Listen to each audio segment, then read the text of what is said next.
Just after midnight on March 3, 1944, a freight train climbed into the mountains of southern Italy. It carried 2 steam locomotives and dozens of freight wagons. It also carried hundreds of people who were never supposed to be there. Most were civilians. Many were hungry. Some were teenagers. They had climbed aboard because wartime Italy had left them with very few ways to travel, and even fewer ways to find food. At 12:50 in the morning, train 8017 pulled away from the little station at Balvano. Ahead was another station called Bellamuro. The distance was less than 8 kilometers. The train never arrived. There was no collision. There was no derailment. There was no explosion. Train 8017 simply stopped inside a tunnel. By morning, at least 500 people were dead. And almost immediately, the explanation began to fracture. 6 days later, the Italian Council of Ministers heard a report that identified serious railway violations. The train was far heavier than a wartime safety restriction allowed. 2 stations had failed to determine promptly why it had not arrived. The report even said that faster action might have made the disaster less severe. Yet a British Army investigation written within days of the catastrophe used 3 extraordinary words. Act of God. The same British account also described smoke left by an earlier train, locomotives slipping inside the tunnel, toxic gases increasing, weakened railway staff, and failures by the stations at both ends of the missing train's journey. So this is not merely the story of a train that stopped. It is the story of how hundreds of people could die without a crash, how warnings existed before the train entered the tunnel, how hours passed before rescuers understood what had happened, and how an event with so many identifiable failures could still be described as fate. The first mystery is the number of dead. Even now, more than 80 years later, there is no universally accepted total. The government record discussed 517 deaths. Its attached preliminary report said 501 bodies were unloaded at Balvano and that 7 railway employees had also died, with their bodies sent to Salerno. A memorial has carried the number 509. Other reconstructions have produced totals above 520, above 600, and as high as 626. The exact count remains disputed. But the argument over the number should not obscure the scale. This was the deadliest railway disaster in Italian history. And perhaps the strangest thing about it is that the train itself was largely intact. To understand why so many people were aboard a freight train in the middle of the night, we have to begin with hunger. Italy in March 1944 was not one country in any practical wartime sense. The Allies had invaded Sicily the previous summer. Benito Mussolini had fallen from power. The Italian government had signed an armistice with the Allies. German forces then occupied much of the country and restored Mussolini at the head of a new fascist state in the north. In the south, Allied armies and the Italian government controlled territory behind a front that still cut across the peninsula. The great battles had not ended. Cassino was still being fought over. Rome was still occupied by German forces. Naples had endured bombing, destruction, scarcity, and political upheaval. Railways had been damaged. Road transport was scarce. Fuel was scarce. Food was scarce. The railway system mattered not only because people wanted to travel. It mattered because food had to move from places where it existed to places where it did not. And when official distribution failed, unofficial distribution expanded. The phrase usually used was black market. It suggests crime. Sometimes there was crime. There was profiteering. There were people making money from shortage. But the phrase can also flatten everyone into the same category. The people climbing aboard trains like 8017 were not one type of person. Some were traders. Some were workers. Some were parents. Some were adolescents traveling with adults. Some were simply trying to exchange whatever they possessed for food that could be carried home. Tobacco might be swapped for flour. Coffee might be swapped for eggs. Clothing or small goods might become potatoes, oil, meat, or grain. In cities, hunger turned ordinary objects into currency. The railway became the road to the countryside. And because ordinary passenger service could not meet demand, people climbed onto trains that were never designed to carry them. They rode inside freight wagons. They rode in open wagons. They crowded wherever space existed. The danger was obvious. But so was the alternative. Later official language would describe the people on train 8017 as unauthorized passengers and, in a government document, largely as smugglers or contrabandists. That language is part of the record. It is also incomplete. A later list of identified victims contains children and teenagers. Pasquale Adinolfi was 13. Girolamo Caliendo was 13. Carmine Rennis was 11. Marco Antonio Tortora was 14. There were men and women from communities stretching across Campania. Cavada, Tirreni, Nocera, Pagani, Portisai, Torre del Greco, Torre Annunziata, Castellammare di Stabia, Resina, the town now called Ercolano. Their individual reasons for boarding were not identical. Their vulnerability was: a damaged state had made dangerous travel routine. That is how hundreds of civilians could become an unofficial load on a freight train. And the word unofficial would matter later, because an unofficial passenger is easier to ignore in a timetable, easier to omit from a manifest, and much harder to count after death. Train 8017's own record begins with similar uncertainty. Later reconstructions trace the freight movement back to Naples and describe a plan to continue toward Potenza and beyond. The official government report focuses on its departure from Battipaglia.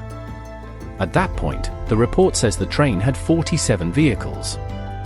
6 carried various civilian goods. 41 were empty. Its official gross weight was 520 metric tons. And at the front were 2 steam locomotives. The report identifies them as 476020 and 480016. Other later sources give a different number for the 476 locomotive. That disagreement is a small detail, but it is revealing. Even the mechanical identity of one of the engines has not been transmitted consistently. What is not disputed is the arrangement. Both locomotives were at the front. 2 engines pulling one long freight train into mountainous country. In ordinary conditions, that should have provided considerable power. But these were not ordinary conditions. The official weight of 520 tons did not include the full reality of the people packed aboard. The government report estimated roughly 600 unauthorized passengers. It later referred to the train as effectively weighing around 600 tons. That number matters because another number already existed: 350. Before the Balvano disaster, Allied authorities had imposed a 350-ton limit on trains leaving Battipaglia for the steep mountain section farther along the route. Why? Because something frightening had already happened. On another tunnel section between Barreggiano and Tito, a railway worker had died from asphyxiation while serving a train connected with the American authorities. The danger of steam locomotives, tunnels, steep grades, and wartime coal was therefore not theoretical. It had already killed. The response had been specific. The weight of trains on the steeper section was to be limited. Double traction there was to make use of American diesel-electric power with a steam locomotive assisting from the rear in a way intended to direct combustion products away from the crews. And to avoid having to divide an overweight train later, departures from Battipaglia were supposed to respect the 350-ton restriction. Train 8017 officially weighed 520 tons before accounting fully for its human cargo. The preliminary government report did not treat this as a minor technicality. It called allowing the heavier train a serious failure. That changes the story before 8017 even reaches Balvano. The catastrophe was not created from a completely unknown hazard. There had been a prior death. There had been a restriction. There had been a reason for that restriction. And now a train far above that weight was moving toward a series of tunnels. Why allow it to continue? Part of the answer lies in the confusion of wartime railway operations. Allied military requirements dominated transport across southern Italy. Italian railway personnel still worked the line.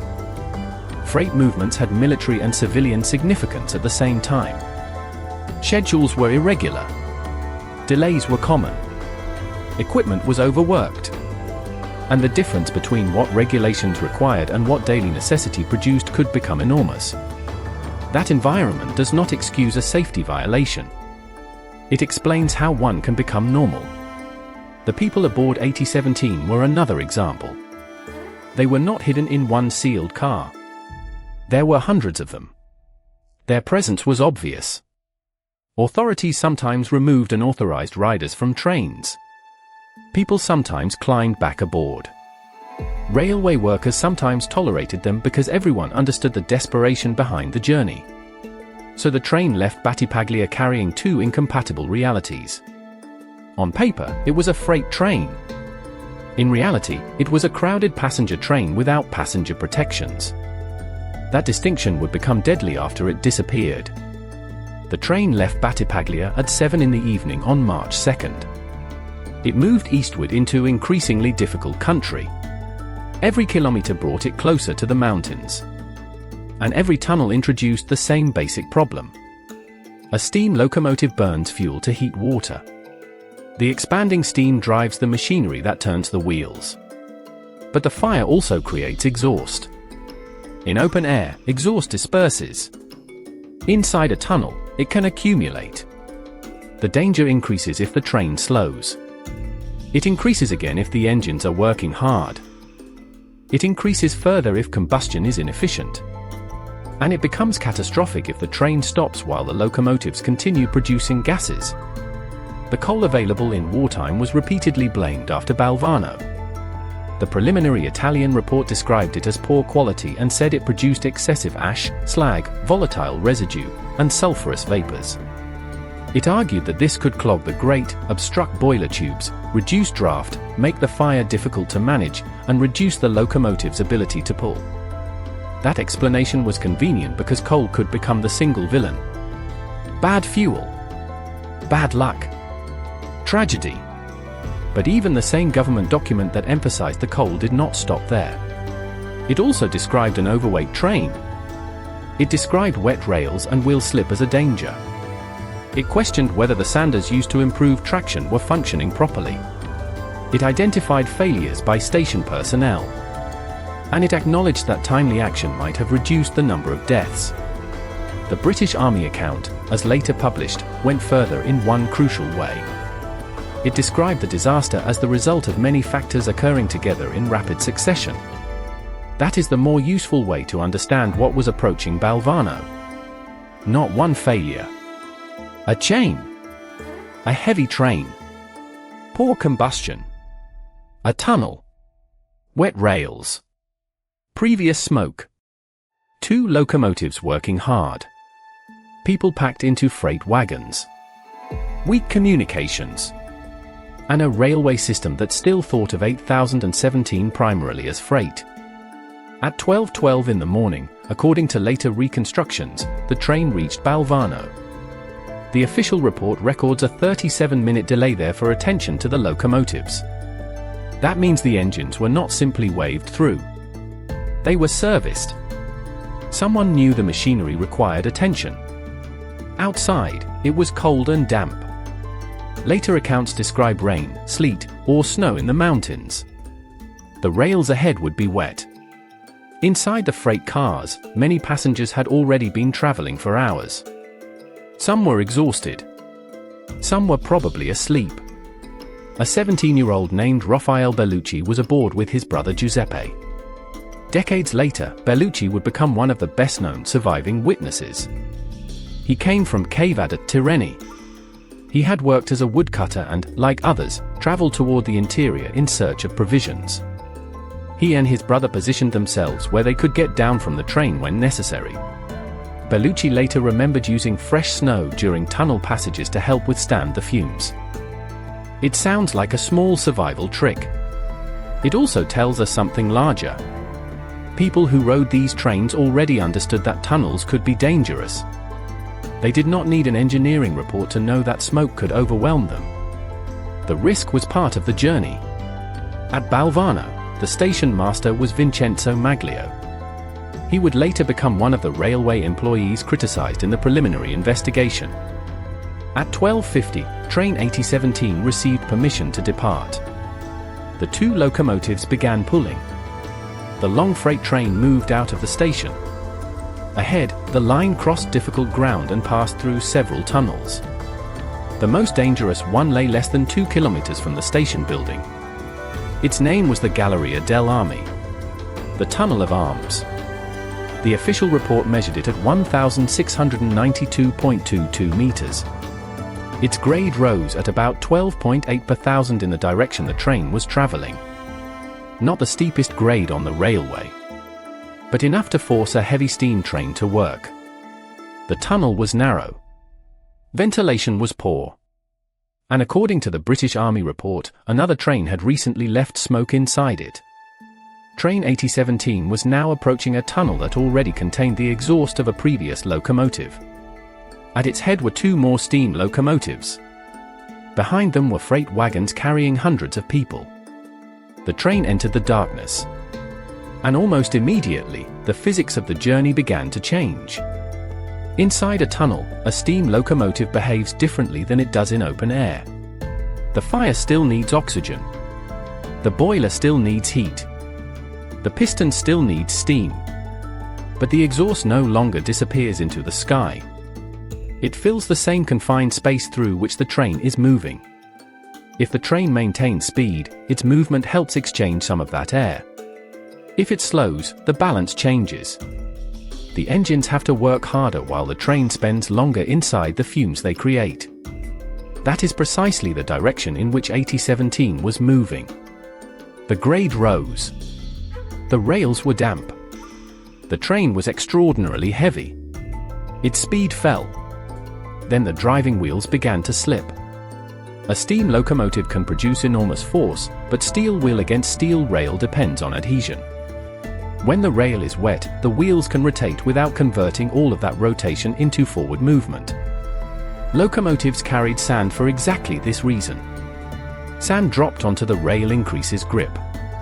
The preliminary investigation later raised the possibility that the crews had not ensured the sanders were working properly. That was not established as the definitive cause. It was one of several unresolved possibilities. What is clear is that train 8017 slowed dramatically. The British Army account says the slipping locomotives produced still more smoke and poisonous gases. That detail is important. The engines were not merely sitting beneath a cloud created earlier. Their struggle to escape was worsening the atmosphere around them. Each attempt to pull the train could add to the condition that was disabling the people trying to move it. Then the train stopped. Exactly where each part of the long convoy came to rest has been reconstructed differently over the years. The locomotives and much of the train were inside the Galleria dell'Armi. The rear of the convoy was closer to the Balvano side and, according to the preliminary report, the last vehicle was found at the tunnel entrance. That position would create a brutal geography of survival. At the front, the crews were closest to the locomotives and the densest exhaust. In the middle, passengers were deep inside a tunnel filling with fumes. At the rear, at least some people remained nearer fresh air. The train had not crashed. That meant there was no violent moment that told everyone, at once, to run. No impact through bodies from seats. No metal tore open. No carriage overturned. For many passengers, the first sign of disaster may have been something much less dramatic. A headache. Dizziness. Weakness. Confusion. Sleepiness. Carbon monoxide is especially dangerous because people cannot rely on smell or color to detect it. It is colorless and odorless. It interferes with the body's ability to deliver and use oxygen. At high concentrations it can cause confusion, loss of coordination, unconsciousness, coma, and death.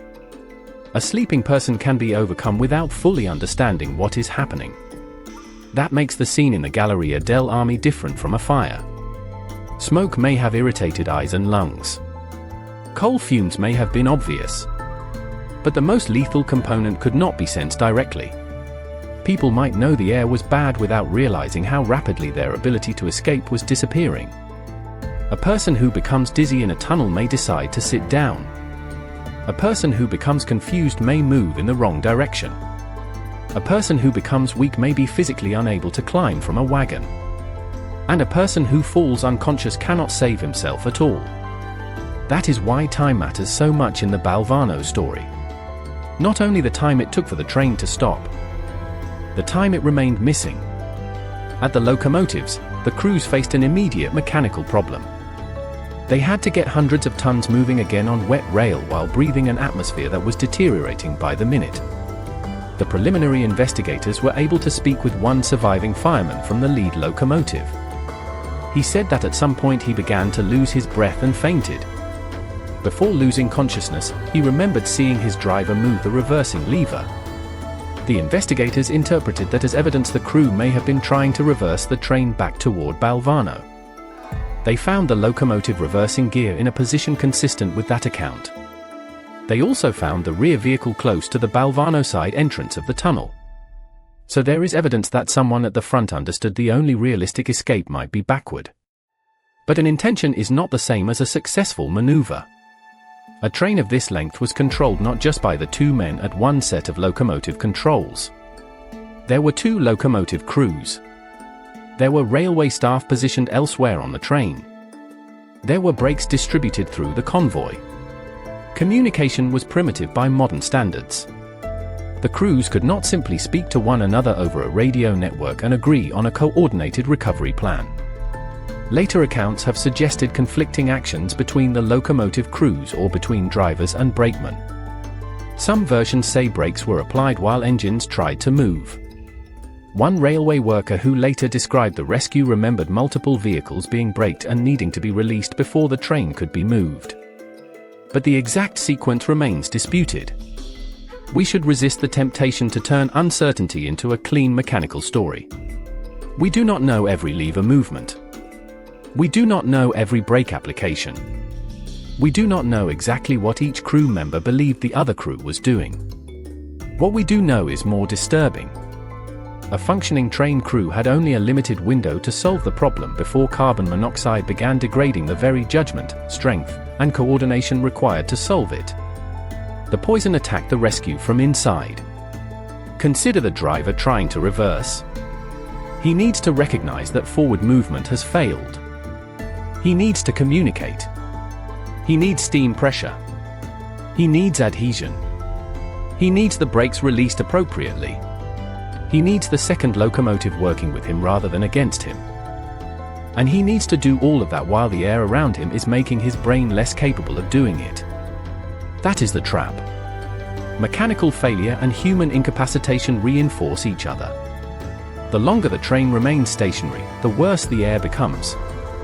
The worse the air becomes, the less capable the crew becomes of moving the train. The less capable the crew becomes, the longer the train remains stationary. A feedback loop forms inside the tunnel. The two locomotives are now both the only machines that can save the train and the largest source of the gases killing it. Behind them, passengers begin to collapse. Some may have tried to climb down. Contemporary reports describe bodies later found on the tunnel walkway, suggesting that people had attempted to reach an exit on foot. That journey would have been deceptive. A kilometer does not sound far when spoken aloud. Inside a black railway tunnel, breathing toxic air, stepping around sleepers, rails, equipment, luggage, other passengers, and possibly bodies, it becomes enormous. Direction also matters. Someone near the middle of the train might not know which exit was closer. Someone already confused by carbon monoxide might not make a rational choice at all. The darkness magnified every uncertainty. The rear of the train offered better odds. Raffaele Bellucci and his brother Giuseppe were among those who survived. Bellucci's later testimony is valuable because it captures both knowledge and chance. He had traveled the route before. He understood the danger of tunnel fumes. He later recalled that he and his brother had positioned themselves so they could get down from the train and had taken fresh snow before tunnel passages. Accounts of his testimony say that the snow helped them endure the fumes. We should not turn the snow into a magical oxygen device. What matters is what the memory reveals. A 17-year-old civilian had developed his own ritual for surviving railway tunnels because ordinary travel had become that dangerous. And even that ritual might have meant nothing if he had been 50 wagons closer to the locomotives. Survival depended on where a person happened to be, how awake they were, whether they recognized the danger, whether they could get down, whether they still had enough strength to move, and how quickly someone outside the tunnel noticed that 8017 had vanished. That last question moves us away from the train itself. Back at Balvano station, the station master had sent the departure signal. The normal sequence required the next station, Bella Muro, to report the train's arrival. That message never came. On a modern railway, a train failing to clear a short block of track would trigger immediate alarms, occupancy indications, radio calls, and emergency procedures.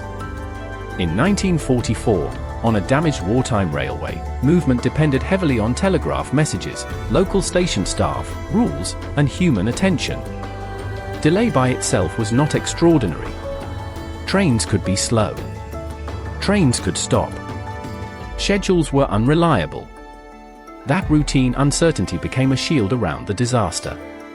At first, the missing train did not look like hundreds of people dying. It looked like a late freight movement. Later reconstruction says Balvano's station master did not immediately treat the missing arrival message as an emergency. He was eventually relieved by a deputy, Giuseppe Salania.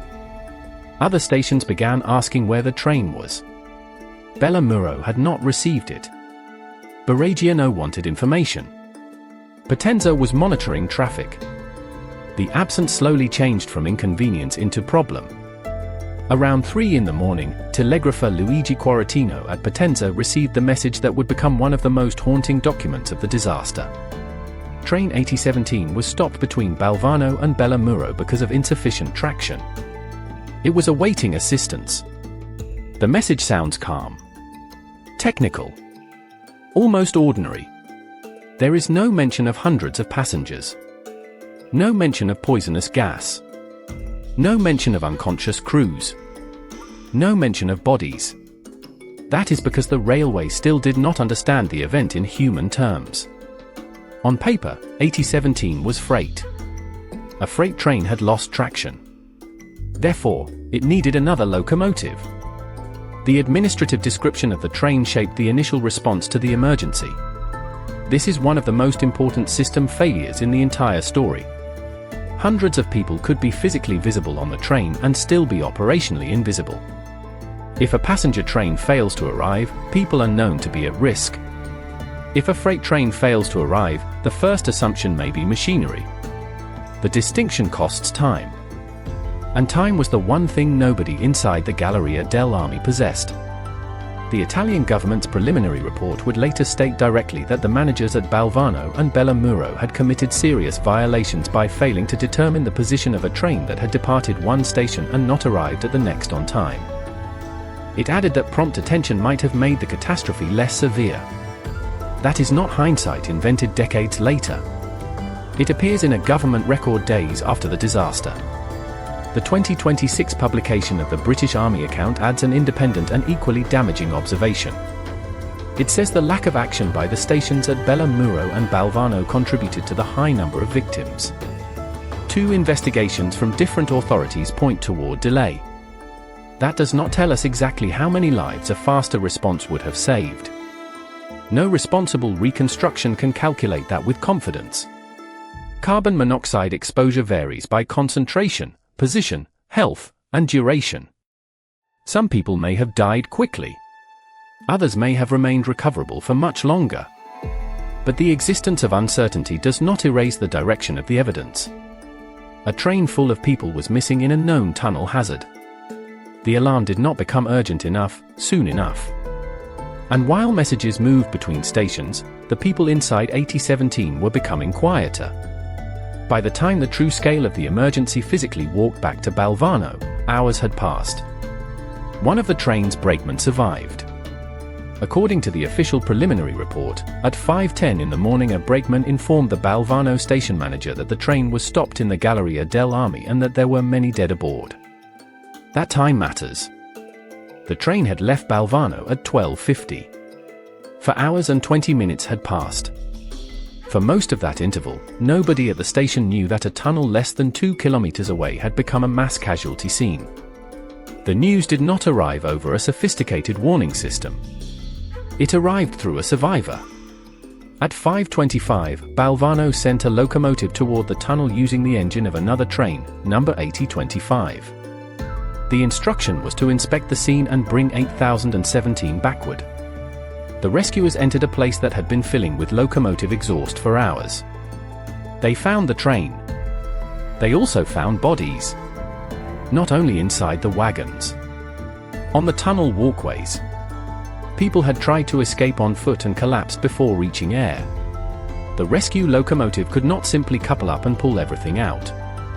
The official report says the presence of bodies on the train and along the tunnel prevented an immediate movement. The rescue engine returned.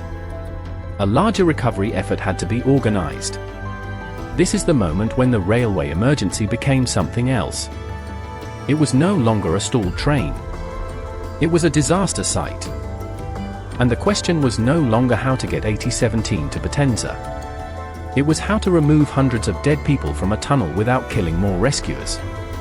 The official preliminary report records that emergency teams were organized and sent in. The prefect and police chief came to the scene. Firefighters and carabinieri were involved. Railway movement and traction officials arrived from Salerno. Only after bodies had been collected and the track made passable could the dead train itself be moved. At 8:40 in the morning, nearly 8 hours after it had left Balvano, train 8017 was finally brought back into the station. The photographs from the aftermath do not show a wreck. That is what makes them so difficult to process. The wagons are recognizable. The station is recognizable. The railway still looks like a railway. But the platform is lined with bodies. The machinery survived. The people did not. The official report says 501 bodies were unloaded and taken toward the cemetery at Balvano. It separately records 7 railway employees among the dead and says their remains were taken to Salerno. The Council of Ministers minutes summarized the death toll as 517. Those figures do not fit neatly together. They are not the only figures that fail to fit. Contemporary newspapers printed 500. Another contemporary total was 509. Later lists identified hundreds of victims by name but still could not account for everyone. Modern researchers have argued for a toll above 600. This uncertainty is not a trivia question. It tells us what happens when a disaster strikes people who were never formally supposed to be on the train. There was no reliable passenger manifest. No reserved seat list. No conductor's count of legitimate travelers. No single document connecting every person to every wagon. Some bodies were recognized by relatives. Some were taken elsewhere for burial. Others were buried at Balvano. Some victims remained unidentified. And the same poverty that had pushed people onto the train now complicated the accounting of their deaths. One later compilation by Mario Restaino identified 432 victims by name. That list turns an abstract number back into individuals. Antonio Abagnara, 20. Salvatore Abagnara, 19. Raffaele Botte, 19. Teresa Bello, 17. Brancaccio Raphael, 16. Federico Gennaro, 15. Carmine Rennes, 11. These were not 600 identical black market traders. They were people of different ages, occupations, towns, and circumstances who shared one fatal decision to board the same train. The geography of the loss was extraordinary. Later victim research has associated roughly 80 deaths with Resina alone, dozens with Cavadas Tirreni, and many more with Nocera Inferior, Torre del Greco, Castellammare di Stabia, Portisai, Pagani, Boscariali, and smaller towns around the Bay of Naples and the Salerno area. That meant the catastrophe did not arrive in one community as one funeral. It arrived across an entire region as missing relatives. In some towns, several households lost someone on the same night. Families had to travel toward Balvano not knowing whether the person they were searching for was alive, hospitalized, identified among the dead, or buried before they could reach the scene. The uncertainty over the national death toll therefore existed at the family level too. Before historians could argue about 517 or 626, individual families first had to answer a more immediate question. Did the person who left home on March 2 ever get off train 8017? The label attached to them after death mattered. The government report described most of the unauthorized passengers as contrabandists based on the packages and goods recovered from the wagons. That may have described the activity of many people aboard. But it also created moral distance. A smuggler sounds responsible for taking a risk. A hungry parent sounds trapped by circumstances. The reality could contain both. What matters is that a regulatory violation does not make a person's death less important. It also does not remove the duty of a railway to respond when a train disappears between two stations. This became especially significant because the first official explanation leaned heavily on the coal. The Council of Ministers met in Salerno on March 9. The disaster was less than a week old. The Minister of Communications reported on the railway accident. The summary said it was to be attributed to the poor quality of coal supplied by the Allies. That was a politically convenient explanation in a politically abnormal country. Italy's south depended on Allied military power. The railway operated under wartime constraints. Blaming fuel could reduce a complex institutional failure to a material defect. But the attached technical report undermined the simplicity of its own conclusion. It listed the train at 520 tons. It noted that the real weight, including the people aboard, was around 600. It said departures from Battipaglia were supposed to remain below 350 tons because of the known problems with the fuel and the mountain section. It said the Battipaglia station manager should not have permitted the heavier train. It called that a serious failure. It said the station managers at Balvano and Bellamuro had committed serious violations by not establishing the train's position when it failed to arrive. And it said prompt attention might have reduced the tragedy. The same document that seemed to blame coal therefore contained a map of human decisions. Someone allowed the train to leave overweight. Someone did not react quickly enough when it vanished. Someone may not have checked the traction sanders. And everyone was working inside a system that already knew tunnel fumes could kill railway staff. Then there is the British Army report. For decades, the Balvano story was reconstructed from Italian documents, survivor testimony, journalism, railway records, and later research. In 2026, journalist Mario Restaino republished his work with the original text and an Italian translation of a British Army report written only days after the tragedy. According to the report as described by ANSA, the British investigators did not reduce the cause to one piece of bad coal. They described a combination of factors occurring at the same time and in rapid succession. The tunnel was already full of smoke from the preceding train and from 8017 itself. The locomotive slipped and generated more smoke and poisonous gases. Railway personnel toward the rear had already been weakened by fumes inhaled in an earlier tunnel. And the failure of the stations at Balvano and Bellamuro to act contributed to the high number of deaths. Then comes the phrase. The report called it an act of God. Written in capital letters. The phrase is astonishing not because 19th and 20th century accident investigations never used ideas like unavoidable misfortune. They did.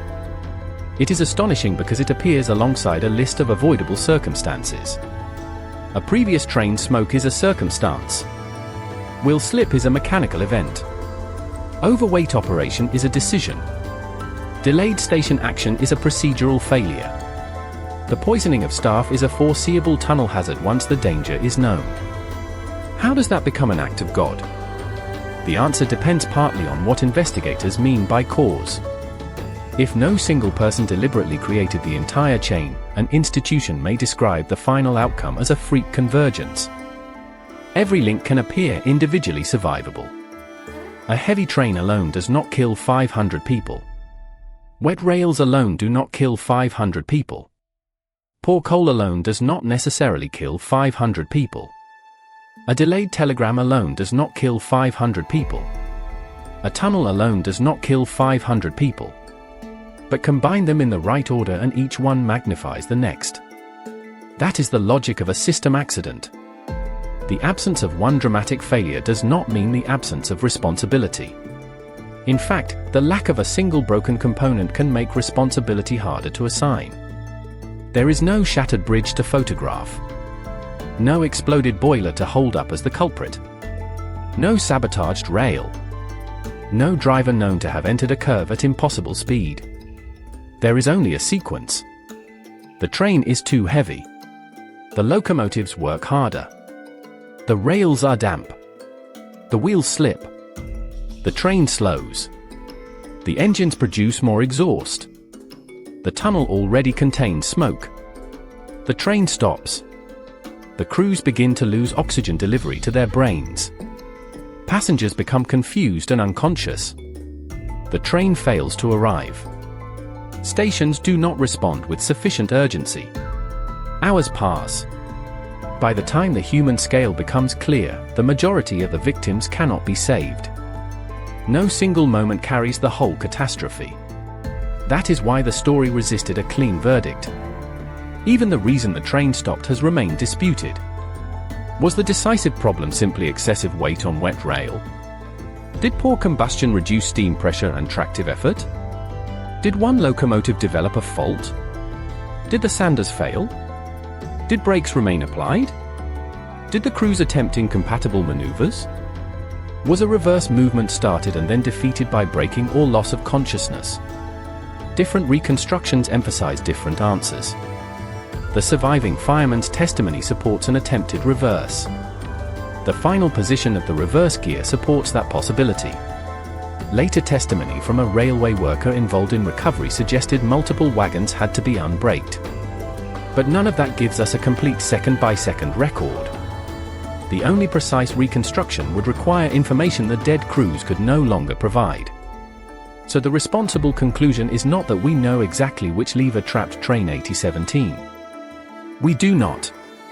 The stronger conclusion is that the train entered a known hazardous environment with too much weight and too little safety margin, then remained unaccounted for far too long.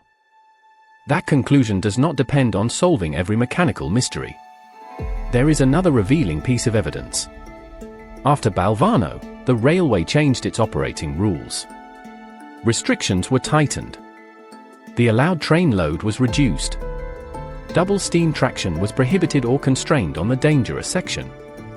Monitoring was established at tunnel entrances.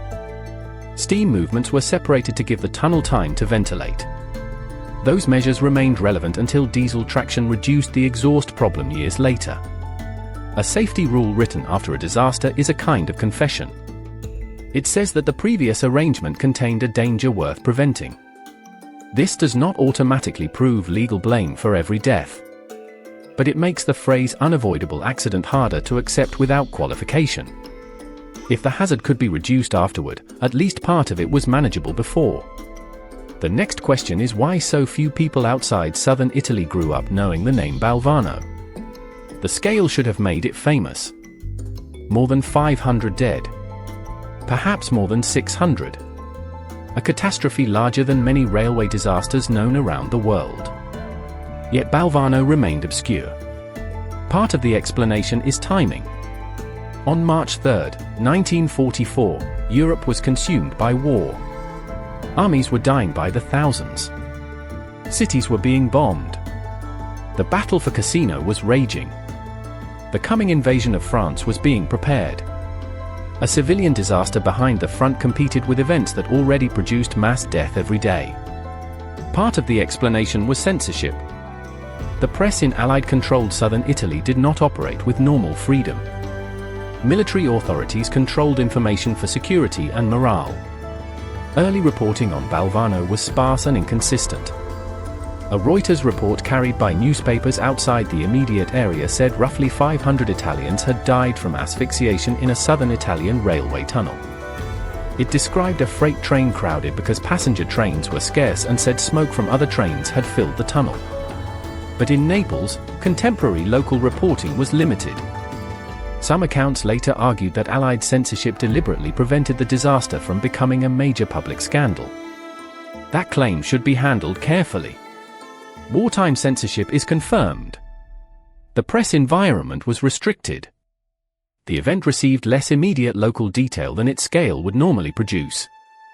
But the idea of one coordinated conspiracy to erase every trace is harder to prove.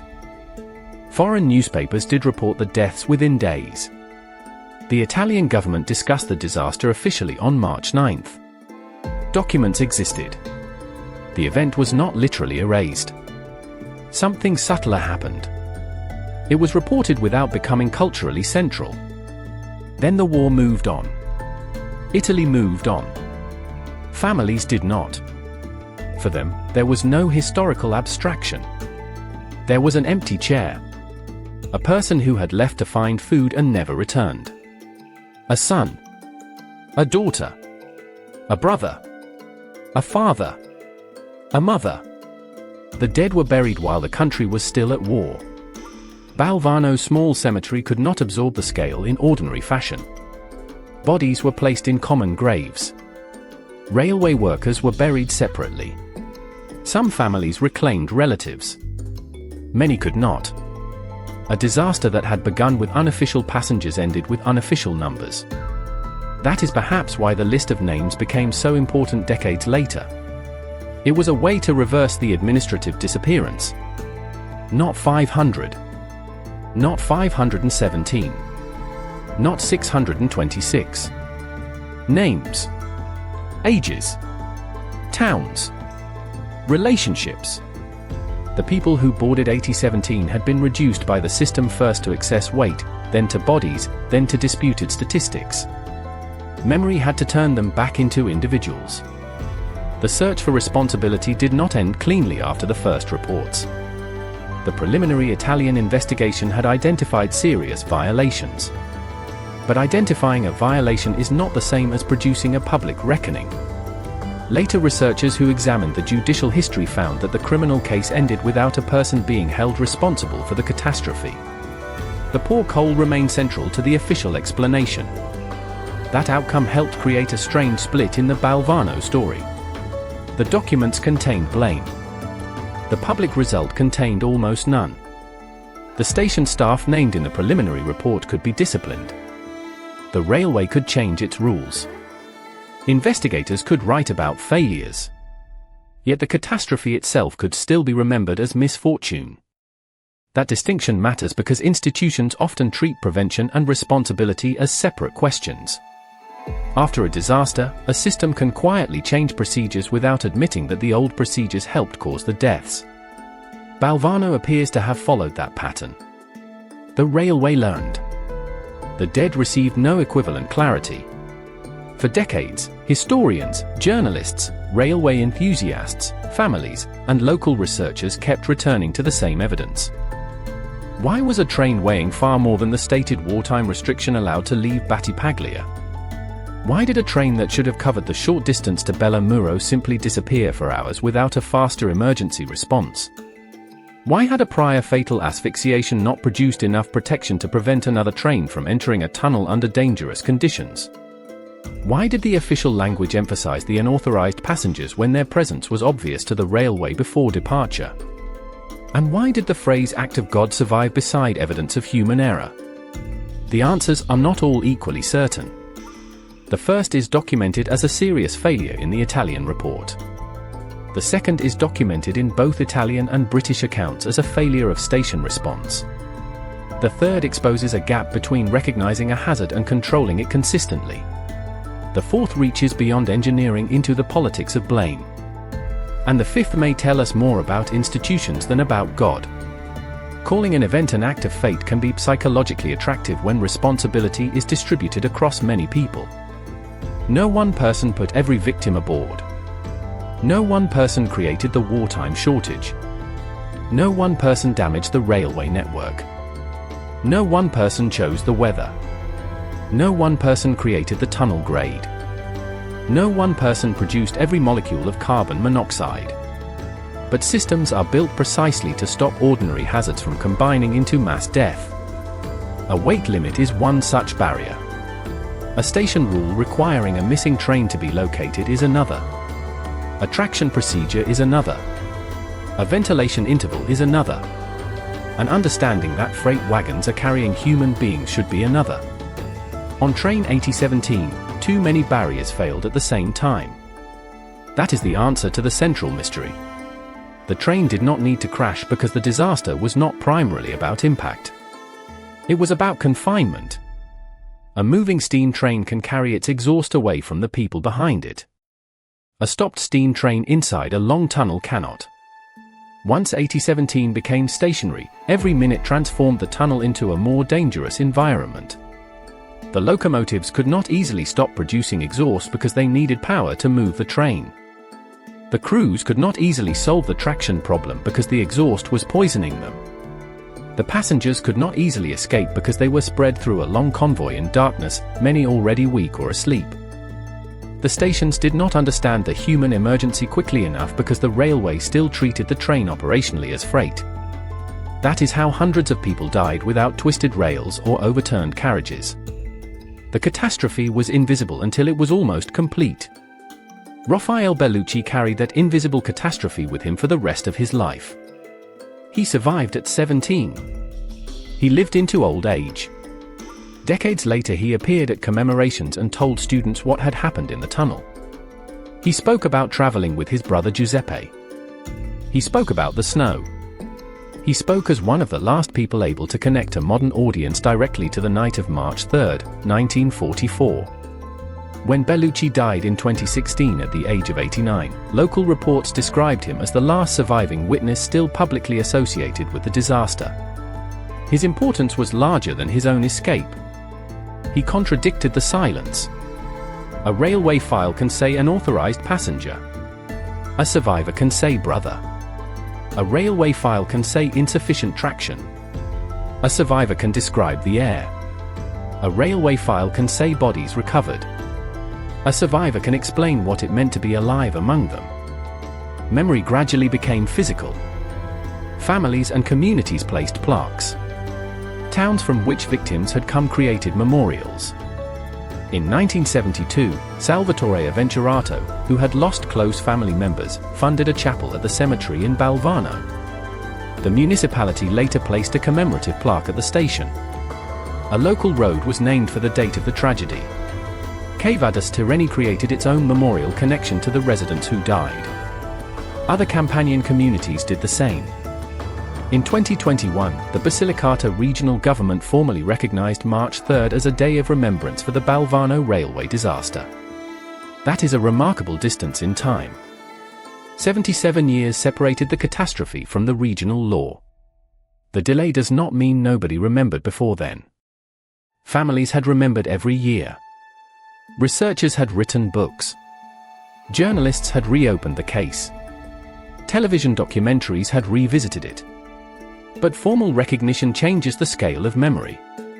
It says the event belongs not only to private grief but to public history. In 2024, on the 80th anniversary, commemorations again brought families, students, officials, and historians to Balvano. A plaque was placed near the Galleria dell'Armi. I returned to the story and asked the questions that had followed it for decades. What actually happened? Who was responsible? Why was the news so limited? In 2026, relatives, mayors, students, and regional leaders gathered again. The phrase used at the commemoration was simple. Their dead are our dead. That sentence reverses the logic of 1944. The victims had once been treated as people who should not have been there. Now their presence is the reason to gather. The tunnel itself remains. Modern trains pass through a railway landscape that would be recognizable to the people of 1944 and technologically alien to them at the same time. Diesel and electric traction changed the exhaust problem.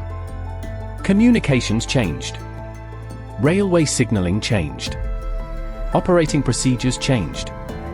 The idea that a train can vanish between two stations for hours without anyone knowing its condition now seems almost incomprehensible. But the physical geography survives. The mountain still rises. The line still bends through the terrain. The tunnel still swallows the tracks. That makes Balvano different from a disaster site erased by reconstruction. You can stand near the entrance and understand the first half of the trap immediately. Stone above. Rock beside. One narrow route forward. One narrow route back. What you cannot see is the thing that killed most of the people inside. Carbon monoxide leaves no dramatic stain on the tunnel wall. It does not bend a rail. It does not crater the ground. It does not produce a wreckage field that remains for photographers. Its evidence is human. People who become dizzy. People who collapse. People who never wake. That invisibility helped make the event seem unreal even after it happened. A photograph of a smashed locomotive explains itself. A photograph of an intact train beside hundreds of bodies requires a story. And the story requires us to hold several truths at once. The passengers were aboard illegally.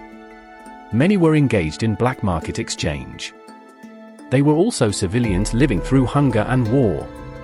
The coal may have been poor. The train was also far heavier than the safety restriction cited after a previous fatal incident. The rails were wet. The locomotive slipped. The tunnel contained smoke. The exact mechanical sequence of the stall remains uncertain. The delay in locating and rescuing the train is much less uncertain. The death toll is disputed. The scale is not. More than 500 people died. And the phrase act of God does not erase the human decisions documented beside it. Perhaps the most revealing object in the entire history is not a locomotive, a photograph, or a memorial. It is the telegram. Train 8017 stopped between Balvano and Bellamuro because of insufficient traction. Awaiting assistance. Read in isolation, it describes a mechanical inconvenience. A train needs help. Send another engine. But by the time that message circulated, the tunnel had already become a place of mass death. The telegram demonstrates how systems fail when their information is technically correct but practically useless. Yes, the train lacked traction. But that was not the emergency. The emergency was that hundreds of human beings were breathing poison. The railway knew the condition of the machine before it knew the condition of the people. And because the people did not officially belong on the machine, the system was slow to understand that distinction. That may be the deepest lesson of Train 8017. Disasters do not always begin when something breaks. Sometimes they begin when a system defines the situation incorrectly. Freight train. Unauthorized passengers. Insufficient traction. Bad coal. Act of God. Each label contains some truth. Together they can hide the whole truth. The whole truth is that hundreds of people entered a known hazardous railway environment on a train operating with dangerously little margin. The train stalled. The poison accumulated. The people responsible for tracking the train did not raise the alarm fast enough. And once the scale was understood, it was too late for most of those aboard. The final responsibility cannot be compressed into one dramatic villain. That does not make the disaster meaningless. It makes it more modern. Large systems rarely fail because one person wakes up intending catastrophe. They fail because warnings become routine. Rules become flexible. Exceptions become normal. Information becomes fragmented. Responsibility becomes distributed. And everyone assumes someone else will stop the chain before it reaches the final link. At Balvano, nobody did. The passengers had boarded because they wanted to come home with something. Food. Goods. Anything that could help a family through another week of war. They were not traveling toward a battlefield. They were not expecting an air raid. They were not soldiers ordered into danger. They were riding through a mountain on a railway that thousands of people depended on for survival. Some had made the journey before. That familiarity may have made the train feel safer than it was. At 12:50, it left Balvano. For the people waiting at home, that was the last ordinary moment. Hours later, the train came back to the same station. The wagons returned. The locomotives returned. The cargo returned. Most of the people did not. Today, the Galleria dell'Armi still cuts through the mountain. A train can enter one side and emerge from the other in minutes. On March 3, 1944, train 8017 entered carrying hundreds of people whom the railway did not officially count as passengers. It stopped in the dark. The engines kept breathing, and the tunnel took the air away. Train 8017 never crashed. It simply stopped. And for hundreds of people, the world stopped with it.